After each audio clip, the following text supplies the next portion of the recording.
Alright, so first I need to put in my image plane, and okay, I'm gonna go space bar, and I'm gonna use the front, and what I'm gonna do is select the front camera from the outliner, and then here I'm gonna click on the attribute editor. I'm gonna close all this stuff. I'm gonna click on environment tab, image plane, create. Okay, so why can't I see it here? Should be able to see it here. Show viewport, right, this one. So this will happen a lot. Accidentally pressing Alt 4 will hide the image planes, so I have to click it back on.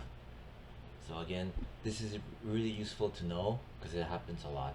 Viewport, so show viewport, and anything that is possibly hidden by a shortcut can be found here most of the time, or over here if it's hidden. Anyway, so I have image plane 1 selected. In the attribute editor, you see it's lit up with a whole bunch of stuff. None of this matters to me. All I'm gonna do is look for here, this folder. I click the folder, and it will automatically go straight to the source images folder. So that's Maya projects default source images, and the root of it is under documents, and I already put it here, smoke bomb, so that's where it should be copied and pasted into the source images folder. This directory setup is also on my Maya starter guide as well, with details, pictures, step by step, blah blah blah blah blah. And I'm gonna hit open, and here we are. It has a transparency. I'm gonna put this exact image on the W drive. Anyway, so I'm in the front. I press the space bar. I want my move gizmo to be down here instead of trying to eyeball it.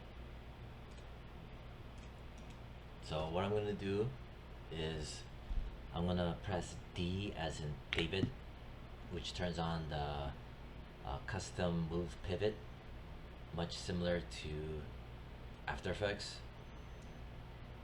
in terms of moving the pivot. I'm going to zoom in, and I only grab by the arrows. Never touch any of these. They will rotate the gizmo and just throw it out of whack. Once I'm done, I press W to get out of the tool. Then I'm gonna press and hold X as in X-ray. See, it turns into a yellow circle. Also shows over here. And I'm just gonna pop.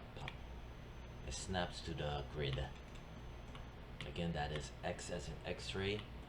The previous key before that was D as in David to make the pivot point live, and you press W to X out of that move pivot tool option. Anyway, I select it again. I want to name this image plane front, and there you have it. And then I'm gonna go into the attribute editor. While it's still selected for its attributes, I'm gonna click on display, but before I do that, space bar. So right now, front, you can see it in the 3D world, but I don't want to see it in the 3D world. It's pointless.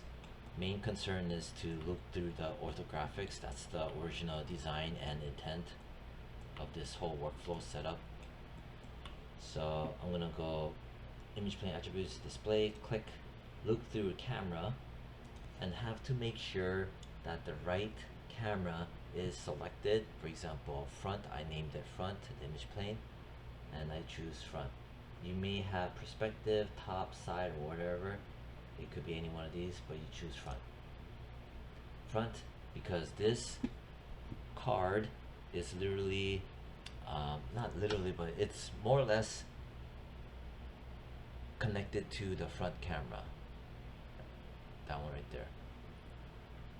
Alright, so now you can see, you won't see it in the 3D world, but you will always see it in the front orthographic front. So that's what we have going on. Alright.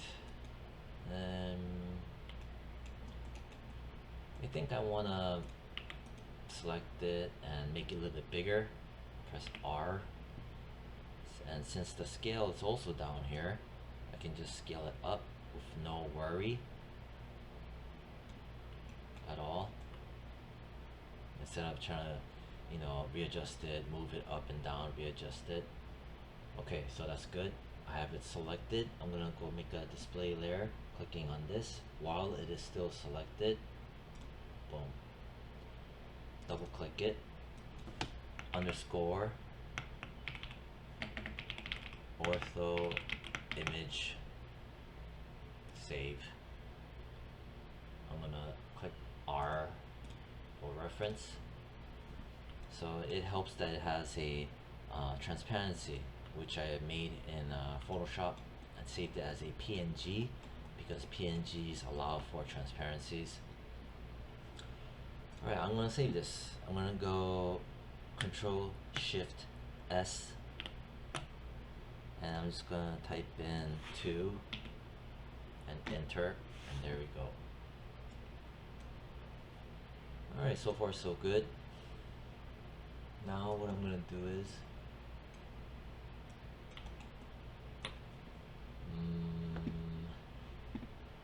okay, I'm gonna create a cube.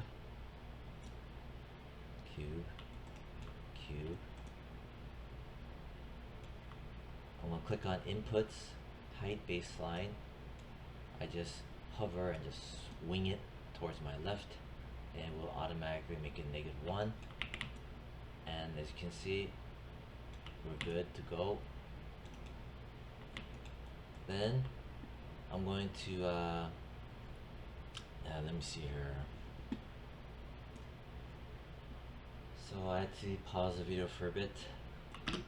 What I'm gonna do is do a what we call a poly smooth. So what I need to do is hold down Shift, Control Shift right click. No, Shift right click. Yeah. So I'm holding down Shift. I'm also holding down the right mouse button. That's the hotkey. And I'm gonna go smooth. So that's smooth. Option box.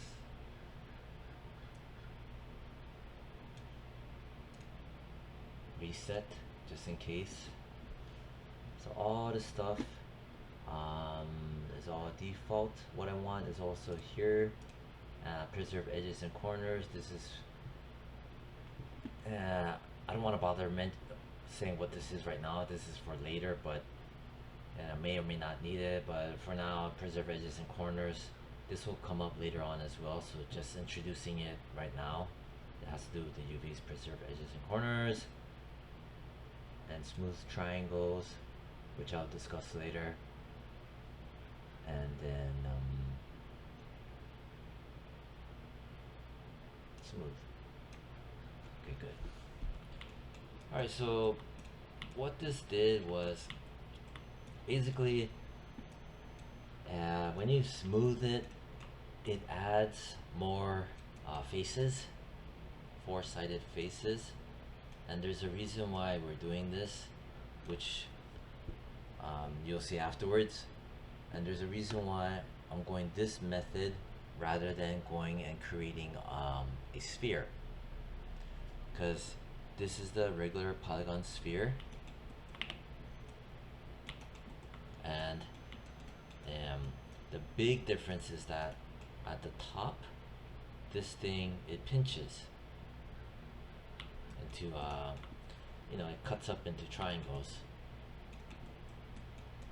whereas this, right, it's nothing like a real sphere, but there's something more to this afterwards, which will show that it's better than this, or arguably. Okay. And also, for later on UV mapping, this is a headache. Well, it can be a headache. That's another reason why. Anyway, so this weird looking thing, if I press 3, the button 3, this is called a poly smooth, meaning it's another form of smoothing. When I went in and did mesh